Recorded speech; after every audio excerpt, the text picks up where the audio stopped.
What's up, everyone? This is Alex Lieberman, co-founder and executive chairman of Morning Brew.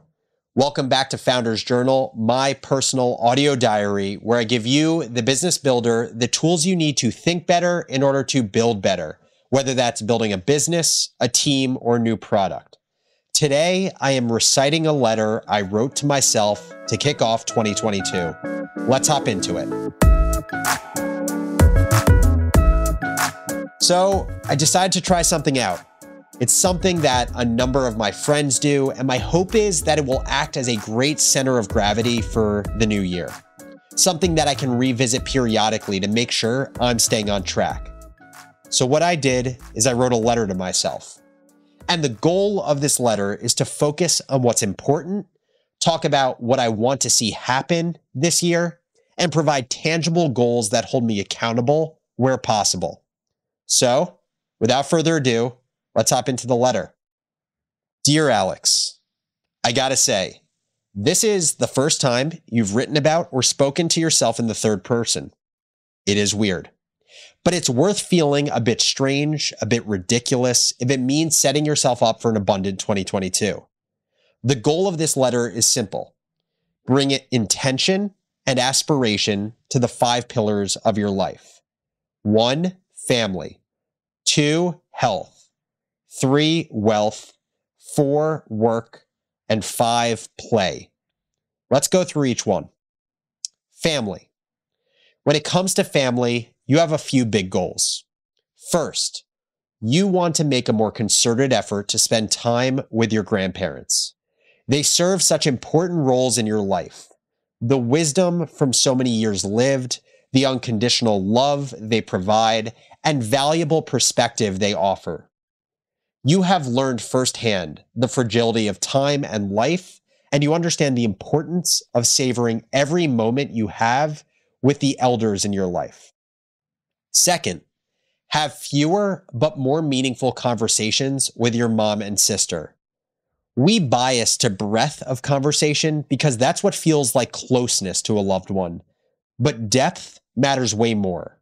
You would way rather have one meaningful conversation a week than one superficial conversation a day. Third, relationships are work. They require investment. Invest in your relationship with Carly in the same way you'd invest time into anything that matters a lot to you. It is so easy to be a passenger in a relationship, but that shorts Carly the commitment she deserves, and it shorts you the growth and connection you hope for in a relationship. Tangentially, be as active a participant in wedding planning as Carly wants you to be. From band selection to flower arrangements, provide perspective when it's wanted and enjoy the process. And speaking of wedding, the process has made you think a ton about friendships. You don't believe in having friends for friends' sake, but you do believe there are people out there, people who you haven't yet built deep relationships with, who you think could have a profound impact on your life, and hopefully you can have a profound impact on theirs. Invest in new friendships and invest in the 5 to 10 people that you already care so deeply about. Next up is health. The pandemic created easy excuses to let physical and mental health fall by the wayside. It took you out of your typical routine and made it harder to go to the gym, creating a very valid reason for why you weren't working out anymore. Same type of thing on the mental health side. A global pandemic filled with uncertainty and covered oftentimes in a fear-mongering manner, coupled with lack of human connection, created a perfect formula for heightened anxiety and significant challenges to mental health. Don't use this as an excuse. Use it as fuel to invest heavily in your mind and body, because without that, it will be impossible for you to fully experience. Here are your goals. Physically, break a sweat in some way every day. Mentally, practice gratitude or awareness every day. You normally make sure habits are approachable, and a daily commitment seems the exact opposite of that. But the importance of these investments in your life warrant this level of dedication. Next up is wealth. You are so grateful for the financial success that the last year has brought. The sale of Morning Brew was life-changing, and it's given you the freedom of time. You can't forget that. Despite the change in your financial picture, The level of clarity you have around your finances has not improved at all. This has to change. You need to have an always-on understanding of your income statement and your balance sheet. Your income statement is the money in and money out of your life. You need to understand what brings money in and what drives it out. And you need to understand what desired net income you want that will ultimately flow over to your balance sheet or your growth and wealth. On the balance sheet side, you need so much more clarity about how your wealth is allocated and how that helps or hinders your long-term goals. In the last 12 months, you've brought on financial advisors, and they're great. But at the end of the day, you should always have the greatest vested interest in your money. Just like your income statement, you need to create a balance sheet that breaks down how all of your money is allocated and then understand how each allocation will give you a good chance of achieving your long-term goal. 3 action items to gain greater financial savvy. 1, turn on notifications so you are notified each time your credit card is charged. This will create awareness around the expense side of your income statement. 2nd, build an income statement and place a recurring monthly invite to update the sheet. 3rd, build a balance sheet that provides a simple but accurate picture of how your money is distributed across everything from cash to public equities to angel investing to real estate to crypto. Next up, work. Work has changed a lot for you in the last 6 months. You went from day-to-day management of Morning Brew to an executive chairman role. With that, you've been gifted time. Your responsibilities have changed, and the very idea of work has taken on new meaning. You've been given the gift of choosing what work you do, which means you need to take seriously the opportunity that has given to you. Here is your recipe for succeeding in work. Step 1, understand what you're really good at and understand the type of ways that you want to use your brain. Step 2, explore all of the opportunities of work you can do within and outside the walls of Morning Brew and dabble in many things before committing. Step 3, only commit to things that feel right, satisfy your skills and needs in step 1, and only commit if you can guarantee giving 100%. The goal here, double down on the work you're doing within Morning Brew because you're getting yourself to use your brain in the exact ways you want to.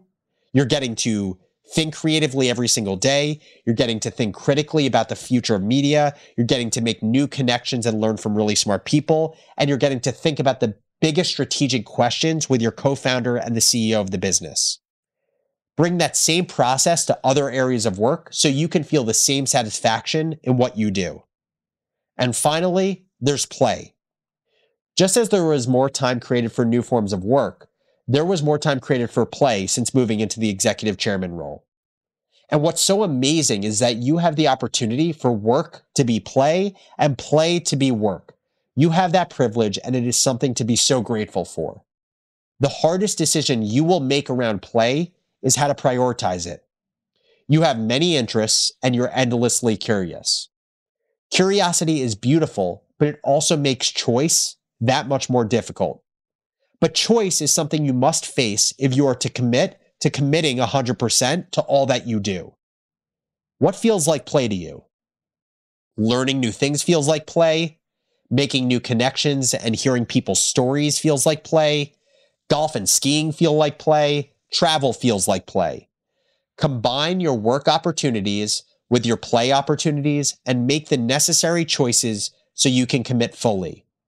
Allow these new commitments to take up 80% of your free time, and then always keep a healthy 20% for rest, recovery, reflection, and serendipity. That's it, Alex. Family, health, wealth, work, and play. Let's stay focused, let's stay grateful, and let's have one hell of a year. Love, Alex. Now, let's take a moment to recap. As you head into a new year, identify the 5 pillars of your life. Write yourself a letter detailing how you will bring intention to those pillars and use that letter to hold yourself accountable to have a great 2022. Now, I'd love to hear from you. Founders Journal has taken off like a rocket ship in the last several months. It has grown to hundreds of thousands of listeners, and it is consistently one of the top 20 podcasts on the podcast charts, whether it's Apple, Spotify, or whatever other charts are out there. There are a ton of you. But in scrappy Morning Brew style, I want to get to know many of you. So if you haven't yet done so, please reach out. I promise I'll get back to you. shoot me an email to alex@morningbrew.com and tell me a little bit about yourself and why it is that you listen to Founders Journal. Also, if you haven't yet done so, make sure to pound the subscribe button on Apple, Spotify, or the podcast player of your choice. It is the #1 way we grow the show, and it's also how you can find out about content when it drops.